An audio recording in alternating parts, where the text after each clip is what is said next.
It is 8 p.m. and here are our top stories. Another day of chaos at Denver International with no end in sight for the travel troubles impacting thousands. It's kind of a nightmare. Your flight was delayed. It was delayed, so they pushed it back. They delayed it about 4 or 5 times. Bags everywhere.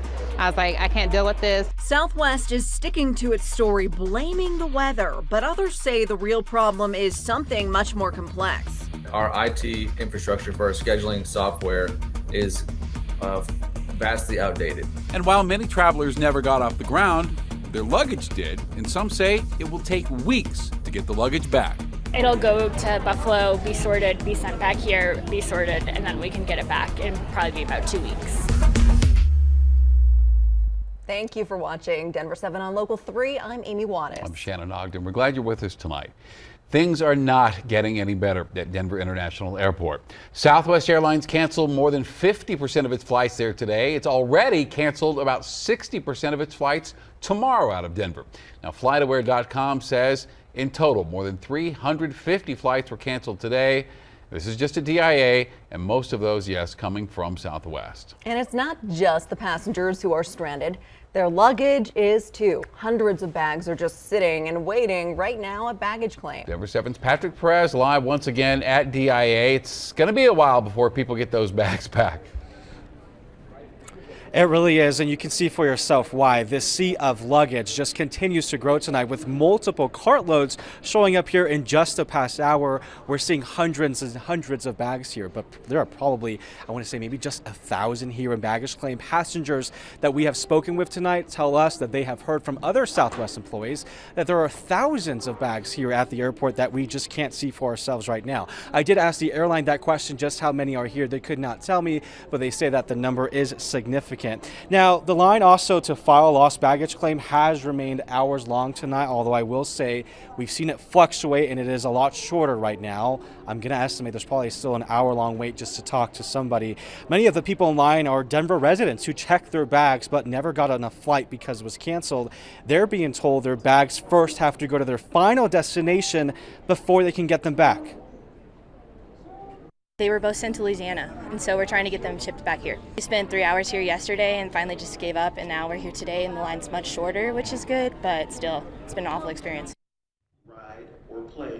So I asked Southwest tonight why bags that were checked here in Denver still have to go to their final destination and then have to come back here before they can get released to their owners. The airline tells me this is a standard procedure when it comes to their bag operations, especially when there is a disruption. I will say, though, some good news tonight. We have seen multiple people be reunited with their bags, but no doubt there are a ton of people out there who will likely not see their bag for maybe days, possibly more than a week to come. We heard from one guy that we're going to interview, or that we did interview for the 10 o'clock show. You'll see him later on, but he just walked out of here 15 minutes ago and says after waiting in line for 2 hours, he found out finally that they're going to FedEx his bags. That's all he wanted to know, but he had to wait a long time. For now, we're live here at Denver International Airport. I'm Patrick Perez, Denver 7. Still a lot of bags for people to pick through. Thank you, Patrick. Now, for those impacted by these cancellations and delays, there is some relief available. Southwest says passengers can now submit reimbursement requests for hotels, alternate transportation, and food expenses. You can do that by visiting the website listed on your screen. Southwest says it will take a while to process all of the requests and that there is no guarantee they will accept them. And President Biden weighing in on all this, saying the White House is working to ensure airlines are held accountable. Now, the president also tells people go to the U.S. Department of Transportation website to see if you are entitled to a refund here. And the winter storm before Christmas started all this trouble, but as we've seen, Southwest Airlines seems to really be the only airline struggling. Denver 7's Megan Lopez spent the day digging into why all the airlines' overall operating structure plays a big part in why Southwest is floundering. In airports across the country and here in Denver, it's the luggage that tells the story of an unprecedented travel disruption. The last few days have been absolutely horrible days for Southwest Airlines. Officially, the airline has blamed Winter Storm Elliott for all of its travel troubles, but aviation expert Steve Cowell says there's more to it than that, starting with its overall structure. Most airlines have a hub and spoke system. Those airlines have hubs many flights connect through. Southwest, meanwhile, uses a point-to-point system. Southwest is going to leave Denver and they're going to go here. They're going to go to Omaha. then they're going to go to Des Moines. A good model for keeping ticket prices low, but problematic in big storms. For other airlines, You still have resources here, and those airplanes are still going to be able to fly. Whereas Southwest, if you've got all these airplanes flying point to point, once these airplanes are all on this side of the storm, you've lost them. Our operation is like dominoes. Once the one domino falls, all the other dominoes follow. Another major factor compounding the problem, technology. Our IT infrastructure for our scheduling software is vastly outdated. So how old is Southwest's technology? Well, it was built back in the 1990s. You know, when you and I were using VHS tapes.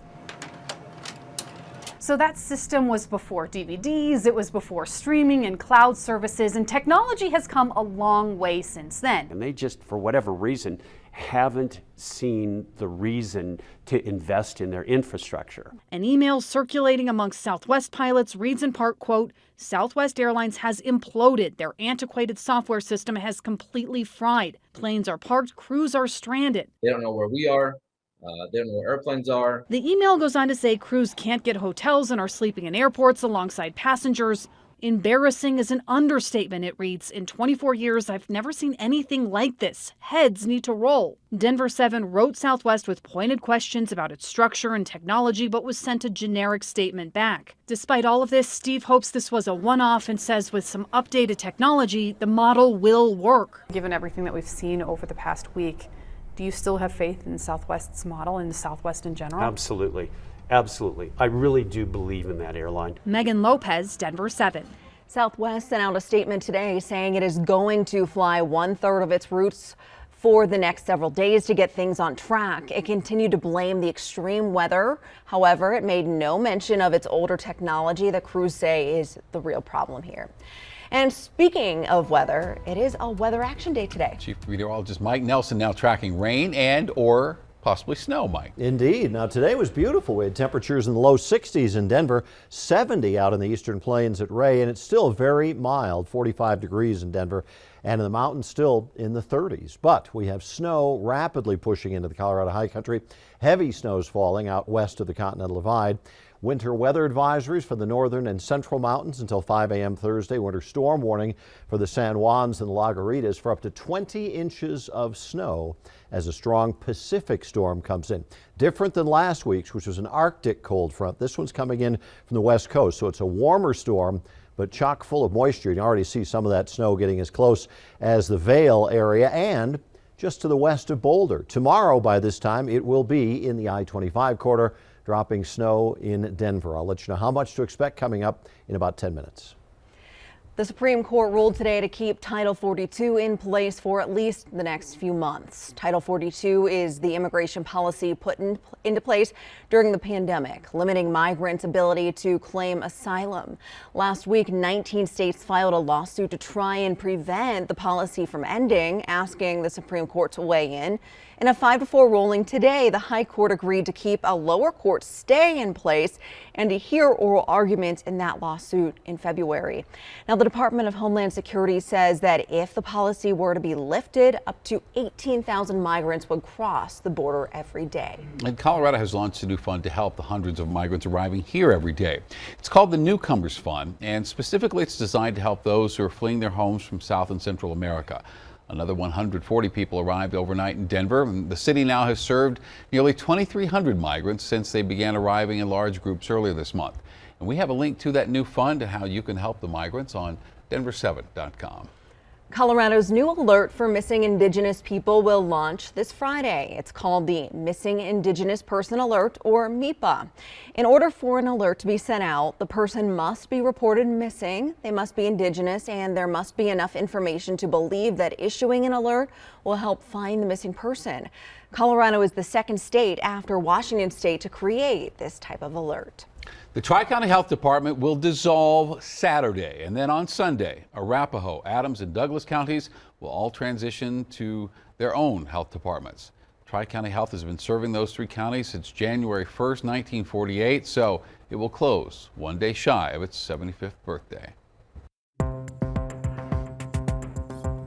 A deadly winter storm slams western New York. There's a lot of roads that are completely blocked right now. that have no access whatsoever. I'm begging, stay home. But as they begin to dig out, officials say the next big threat could come before the end of the week. Plus, a wildfire destroys their home just days before Christmas. You could see the flames coming out of the top of the roof. The smoke started coming in, and we were like, we got to get out. How the community is helping this Boulder County family pick up the pieces after losing almost everything. The outpouring of support has been astounding from not just friends and family, but community, people I don't know.